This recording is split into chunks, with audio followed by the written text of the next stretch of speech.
Baptisé pont Sénégambie, le pont construit entre la Gambie et le Sénégal est d'une longueur de 1,8 km avec une hauteur équivalente à plus de 5 étages et va permettre à des bateaux de 11 mètres de hauteur de naviguer en toute sécurité. Prenant la parole lors de l'inauguration, le président Adama Barrow et son homologue Macky Sall se sont dit satisfaits de l'achèvement de ce projet. Le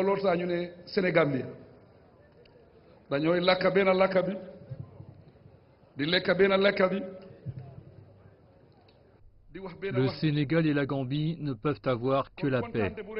Nous sommes peut-être colonisés par les pays occidentaux et parlons donc leur langue comme notre langue officielle, mais nos langues et cultures autochtones sont les nôtres.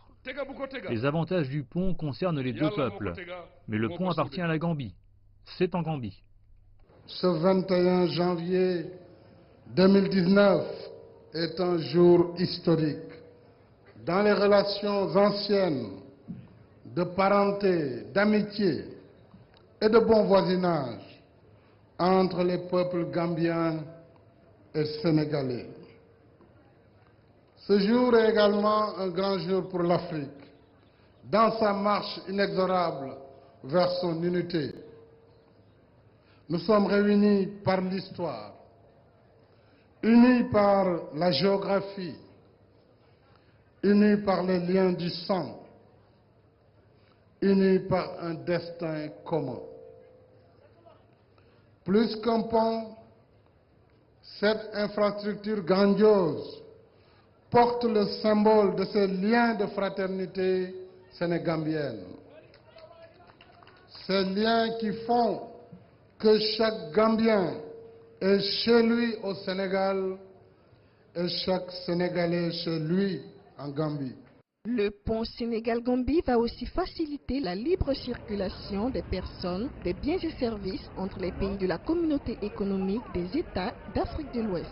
Selon des spécialistes de la région, la réalisation de ce pont vient mettre fin au calvaire des populations, mais surtout accélérer le développement socio-économique de la sous-région. Ce pont-là va régler le problème économique de la Casamance, parce qu'il y a beaucoup de fruits qui sortent de la Casamance, mais qui ne peuvent pas aller au nord du Sénégal, parce que ça se gâtait.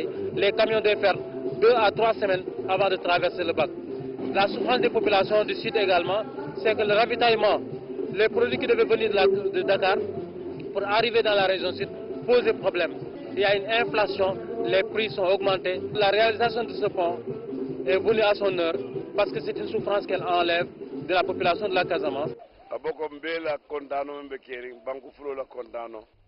Aujourd'hui, nous sommes tous contents d'assister à ce jour historique qui marque l'inauguration de ce pont. C'est un rêve tant attendu, depuis l'époque de nos grands-parents. Ce rêve est devenu réalité. Moi, en tant qu'artiste, j'ai passé plusieurs nuits ici, dans la barque, avec mon orchestre, pour pouvoir traverser. La Gambie et le Sénégal ne forment qu'un seul peuple. Ce bac avait créé une division entre nos deux peuples et ralenti l'économie des deux pays. Grâce aux efforts des autorités des deux pays, ce pont a pu voir le jour. On ne peut que s'en réjouir et saluer cette réalisation. Désormais, il n'y aura plus de retard pour se rendre à Ziguinchor.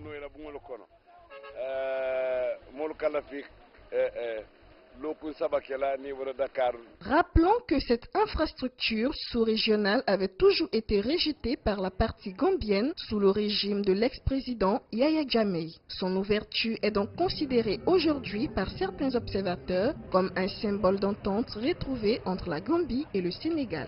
Christina Niaouré, CGTN français.